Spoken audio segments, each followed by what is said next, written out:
kapag si Claire Castro ang nagsasalita, huwag niyong pansinin o bigyan ng halaga. Kasi pag pinapansin niyo, napifeed yung kanyang papansin na ugali.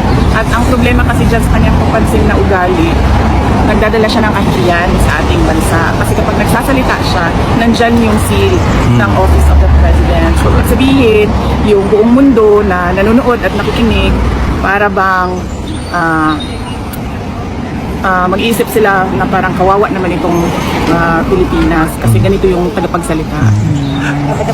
Masyadong sensitive ang mga ganyan na mga tao na apektado sa opinyon ng ordinaryong mamamayan ay sensitive, insecure, at takot.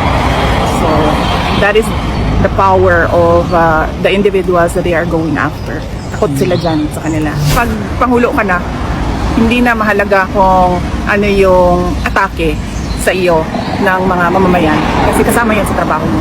Dapat ang tinututukan mo ay yung paano mo maging mapayapa at maunlad ang bayan. Yan yung dapat na tinututukan mo. Hindi yung kung ano yung sinasabi ng mga hahabulin mo pa ba yung mga nasa social media, nasa Facebook, na naglalabas ng kanilang mga hinaing, yes, hinaing, mga galit nila. Hindi na. Ang dapat na ginagawa mo, tinututukan mo yung trabaho mo. At pag hindi mo tinutukan yung trabaho mo, ganyan yung nangyayari. Tumataas ang unemployment, nangungutang tayo ng nangungutang.